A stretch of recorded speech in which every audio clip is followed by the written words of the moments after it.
The Golf Insiders, we're back on a Wednesday night, and we're talking all about Orlando's own Brian Gay tonight, the big dominator at the Verizon Heritage this past weekend. And pleasure to have Brian on the phone with us. Hello, Brian.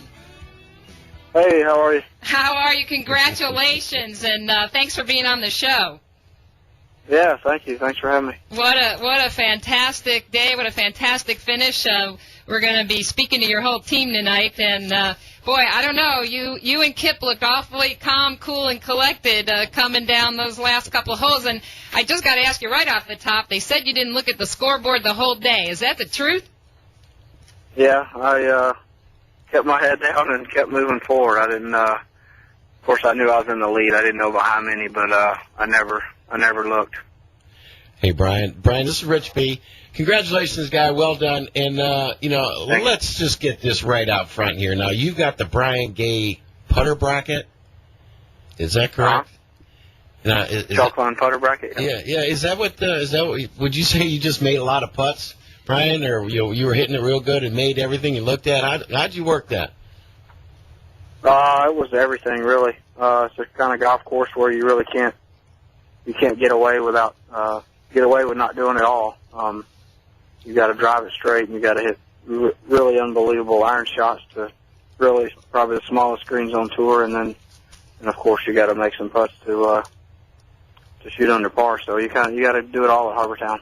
Well, Brian, Mary Bryan here. Congratulations again from ESPN Radio, and we really think you're a special guy living here in Orlando. Happened to see a banner today when I was going by Keens Point. Congratulations, Brian Gay, on his win. I thought that was pretty cool. They put that up for you. But you're kind of the Iron Man. Since year 2000, you've had 303 starts. I mean, tell people how you handle that. I mean, that's amazing. That's a lot of tournament golf. Yeah. I usually end up, no matter how it shakes out, I always end up at about 30. I usually don't take more than 1 week off at a time. I don't like to get too far away from it in the middle of the season, so I take a couple months off in November and December, but during the season I do play a lot. Well, you've got a great-looking family, by the way. Everybody standing by the green there to congratulate you at Heritage. It was really a special moment. But I have to compliment you on one shot that I thought was, you were ahead by 10 at this time, but I think it was the 16th hole, your second shot out of the divot, over the tree, knocked it up there. What club did you hit, and what were you thinking when you were making the swing? Oh, yeah, I was pretty proud of that one. Unfortunately, I was right in the middle of a sand divot, had a terrible lie, like behind the tree, and fortunately, I didn't have much to worry about at the time, but I really wanted to pull it off, and I had like 114, I think, and I just took a pitching wedge and laid it wide open, hit it over the left side of the tree and sliced it, and it came out perfect. I thought I would either hit it a little thin or a little fat out of the sand, and it came off perfect. Well, and it was perfect timing after, the bogey that you had made. So, I mean, that had to have really, kind of wiped that out. But, you had the fewest bogeys, I think they said, since 1983 in the tournament. You were second in putts inside 10 feet, and you started out on fire going birdie eagle on 1-2. I think it was Briney Baird that said, he goes, I knew I had some game, but there was no way I was going to catch him, when he comes out of the chute like that.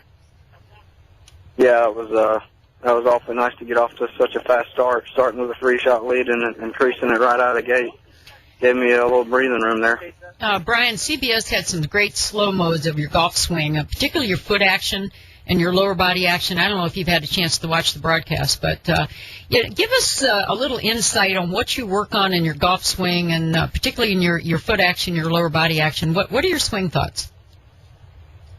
I haven't really worked on any sort of foot action. My legs have always, in my swing, tend to straighten out, kind of like, I know they've showed Laura Davies over the years. She actually jumps up off the ground. I actually came up a little bit off the ground when I was real young, but that's just kind of what my leg action's always done. As far as working on my swing, I made changes 3 years ago with Lynn Blake, and I haven't I think the biggest key is I haven't continued to make changes. I've kept doing the same stuff, and it's just gotten more consistent and better over the last few years. Well, let's give the listeners an insight to your mind. You go up to a shot.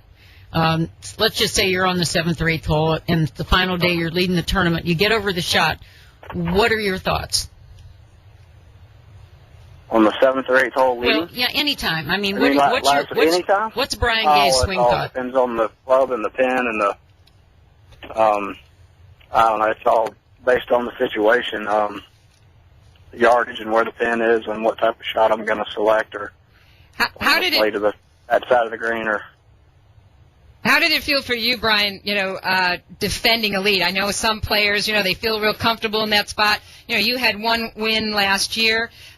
This is, your second win and clearly, decisive. But, did it feel good to be defending a lead? You started out with a 3-shot lead. You're a guy that likes to come from behind. What's your game plan? Yeah, winning in Mexico last year, I had a 5-shot lead going into Sunday, and it was a really tough day. And I kind of last year went out there trying not to screw up, just trying to make pars, and it was really difficult. And so no doubt that the experience from that helped me a bunch this Sunday at Harbortown, and I was able to go out, and I knew my game was strong enough last week that I could go out and shoot a good score and just play smart. So I guess we have to. Is your wife going to get you another belt buckle? She got you one when you won in Mexico. Now do you get another one with heritage on it or something? Oh, maybe. You never know. I don't know how you're going to match that belt with the green pants you had on, Brian, and that jacket, the plaid jacket. That's quite a vision. I don't know. Everybody was harassing me about the green pants and the jacket, but I'd planned to wear those pants on Sunday, so I wasn't really worried about the jacket. All right, Brian, you got some good seats for the game tonight? I know you're going to see the Magic play, right? Yeah, we're on our way now. We are. Yeah, we have really good seats. Fortunately, we were able to get some yesterday. We're on the first row, right behind the visitor bench. All right, great. Well, we know you're being honored there, and the other thing you take away from this is your invitation to Augusta National. That's got to be pretty exciting. Yeah, it sure is. It's been a long time trying to get in there, and finally earned my way in, so I can't wait to go play.